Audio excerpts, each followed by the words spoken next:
Bhartiya. Uh, I have been working here at IIT Bombay Department of Chemical Engineering for past 21 years nearly. My area of work is in process systems engineering. So I do deal a lot with control systems, automation. This is the automation lab. And of late we have started doing more of data science and data analysis, and because that has become more important. But I'm trained as a control engineer. So I'm a chemical engineer, but I'm trained, my research work is mostly in the area of control, optimization and automation. Prior to that, my education essentially from what you now call as NIT Durgapur. That is where I did my bachelor's from, my master's from IIT Madras. And I briefly worked for Baba Atomic Research Center for 3 years, and then went to do a PhD at Oklahoma State. So that's about my background. During my days, so my home state is Goa, and there was no notion of an exam to get admission. I just did 12 standard marks. From Goa, if I went all the way to Durgapur, it means I didn't do very well. Right? So, and in the Goa Engineering College, there has never been chemical engineering. This was something I had never heard of before. And so, it was completely, I wandered off to a new territory without knowing much about chemical engineering. And I think the course that really sparked my interest was transport phenomena. So till that time, I was trying to find my bearings. It was, some connection with chemistry, and I was from the state board. So moving from state board to NIT, I remember many of things which were not very clear to me. For example, resolution of a force to X and Y components. After at my 12th level, it was not very clear. And then I realized that most of my peers, they were well schooled in some of these things. So it was a challenge. But the thing that really did that spark, as you say, is the course on transport phenomena, where I realized that with a single conservation law, whether it is heat, mass, momentum, or anything. And there was a particular book by Faust called Unit Operations, Principles of Unit Operations by Faust. So in that book, they talked about a variable, a property. So they didn't have heat, mass, or momentum. They just talked about a property. And then they called that property as gamma, and then they wrote the conservation law. And then they just showed that if this property is momentum or heat, then how do you get the three equations? So it was really the unification and the systems concept. The idea that there is a system was something that really was very exciting for me. It's just like navigating life. So you like I told you, I didn't even have the faintest idea what I'm going to encounter in chemical engineering. And it's like we hear about population of the planet Earth by Homo sapiens. And I'm guessing that they just wander off somewhere. That looks good, let me head over there. Then you wander off there, then you say, something looks good, you wander off there. So in my case, it wasn't a very planned transition. It was just through sequence of events. I can tell you that in my particular case, having friends and my peers in Durgapur, at Chennai, at IIT Madras, at BARC were very important, because I didn't have any predefined idea as to what I need to do, but I used to have this set of people whom I would talk to, and they helped do this transition quite a lot. But I know I'm at the right place, so that is for sure. Yeah, so I wonder if this was true for most, but I would get gravitated towards friends with whom I would have a lot of discussion.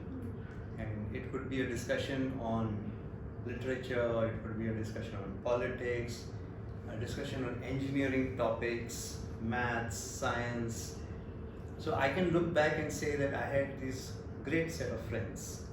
somebody was reading something and would come and make a statement, somebody would read something else, come and make a statement, we would have a discussion, and that was that unfolding of your mind where you learn from your friends and discussions and debates that were, I think, played a very important role. And I was very fortunate to have a very good set of friends in NIT Durgapur, in Chennai.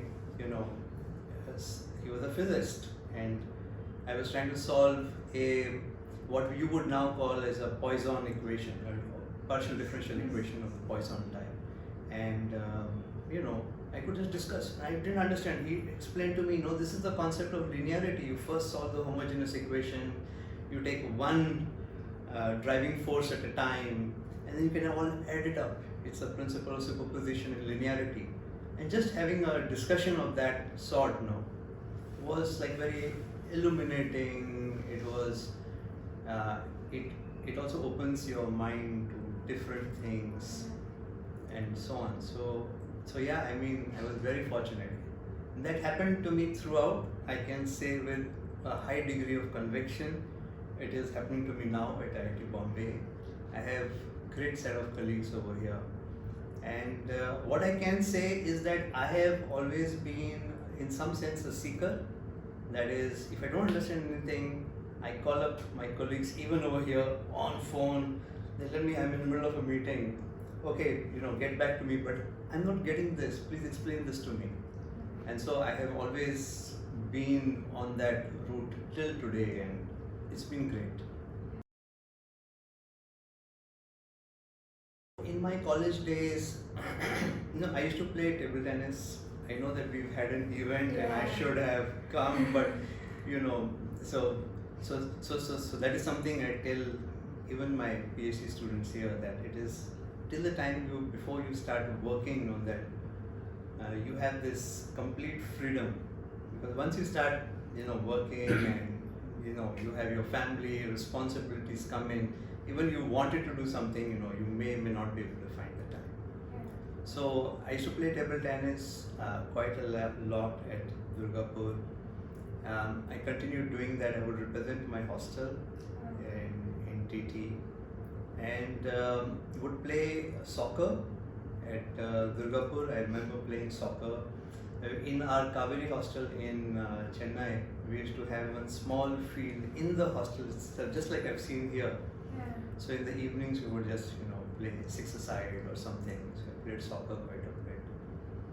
And so I have not been. I follow sports a lot even today. I don't play as much, though. In my house you will see a soccer ball. You will find a season ball over here. So sometimes I just want to take things differently, so I just keep something. I always find having a spherical object like a soccer ball in your house or something is a great thing to break monotony, break depression, and so I'm very enthusiastic about sports. I follow all the World Cup, the FIFA World Cups, and this has been true. Like bought a TV during my college days in 90s. We didn't have TV, was not so prevalent. Saved up money, bought a TV for 1 month, sold it after 1 month. So so I'm very enthusiastic. I also like to watch a lot of TT. I watch a lot of table tennis. I know the Chinese are dominating Fen Zhengdong, but I watch a lot of TT. I watch a lot of badminton. Cricket sometimes I watch, maybe in the newspaper I follow it. But I'm generally very enthusiastic about sports. So being the ARP stands for Academic Rehabilitation Program, and this is regarding students who had difficulty navigating IIT Bombay's academic curriculum and coursework. And this is a very nice program. It was a program I remember many years ago, maybe even more than 15 years ago. We used to have students, and if they have backlogs of a certain number, then there would be a notice saying that you have to leave the program or something of that kind. And then it was like, let's put them on a slower pace. So the very nice thing that came about from this academic rehabilitation program is that we allow them, we put them on a slower pace. Now, just like if someone is, the students from their side very often feel that it was some extraneous situation because of which they had difficulty, and that is very often the case. Sometimes it is just navigating you leave your house, you come to a hostel, and just finding friends, and many other things can put you off track. So the whole idea is that you go on a slow track, you demonstrate that you are able to clear, so it's 24 credits roughly, comes to 4 courses. You demonstrate that you can clear these, and over time that you come out of this program. Now, my own, Professor Manibhushan was a facad before me. I took over from him, and what I have found is that there are a large number of students who are in the program but who are also able to come out. So I can say that roughly there are two categories of ARP students. One are those who are in their first 4 years, and there are others who are in their extension years.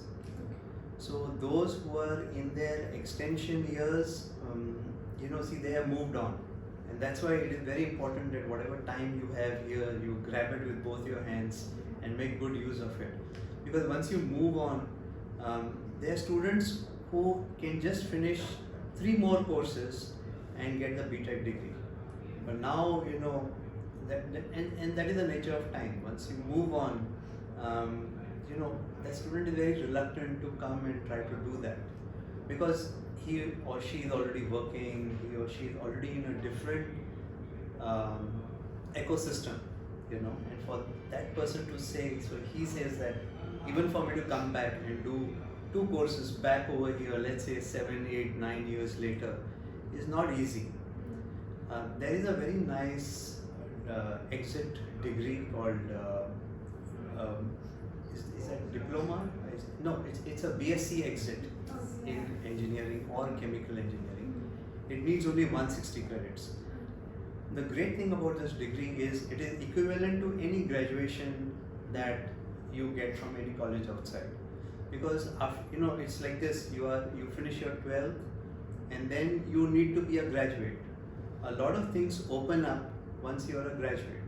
So if you can't do this 4-year BTech degree, even if you take this 160 credits and go with a graduation, you can, for example, answer IAS exam, you can answer bank probationary officers exam. There are so many other avenues that are available for people, but they have to be graduates. So I think that's a very nice program, and some of my ARP students have made use of that program. So there's a very nice system of mentorship that is there in all departments, including ours.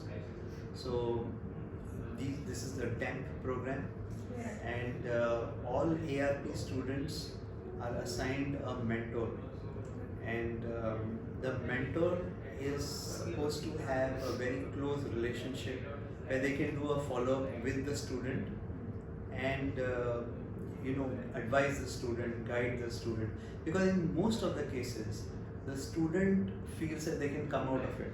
A very important consideration for students is, particularly who are in their 3rd and 4th year, is that I graduate with my batchmates. And I also want to say that having seen these cases from close quarters, for those of us who did not go through that kind of an issue, have no idea what some of these students go through.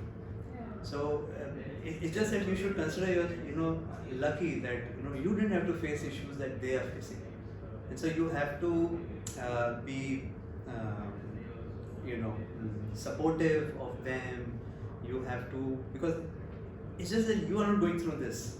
So we say that What you know, you know. What you don't know, you have no idea what it is, right? And so if you haven't gone through the issues, some of these issues, sometimes they could be poor decisions, but sometimes they could also be, a lack of support.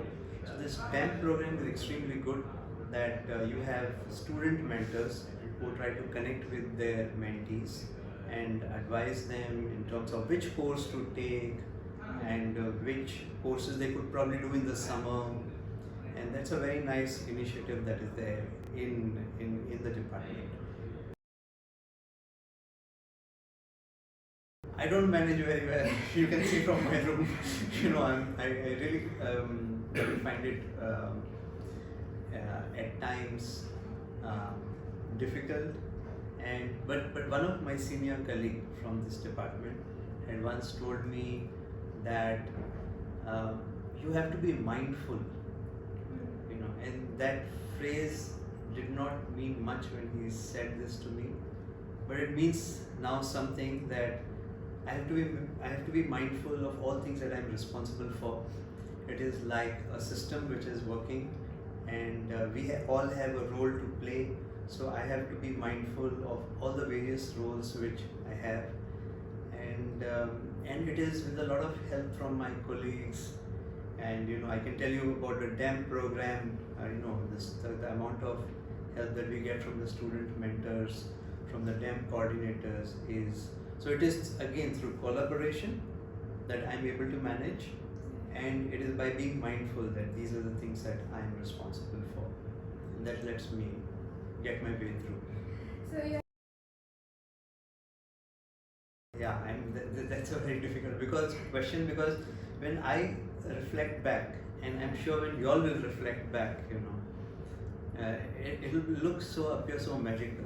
Yeah. Okay, that you will feel that there is no advice. It was just the sequence of events that took place, and you just feel yourself fortunate that you could go through it.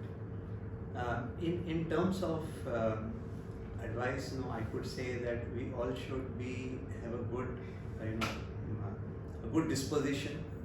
A positive attitude is what probably people will say. If one of the things that happens when we are young is that we have a mind, and the mind is always trying to interpret things which are happening in the external world, and the mind is trained based on our past experiences of people who know us and tell us things like that, and we become very biased in our interpretation of these external events that take place. So how about being a little less biased, a little less judgmental, just take things on their face value, but at the same time don't get fooled. Keep your flags, your antenna up, and but like we say, evidence-based research. We use this term, evidence-based research, particularly in health sciences. People say, okay, this person is having BP, he should not eat this or that. What is the evidence? Okay, should not be just anecdotal. It should be evidence-based. That evidence you should pick up yourself. Anecdotes are what others tell you, but every situation is new. Have a positive attitude, and give everything a chance.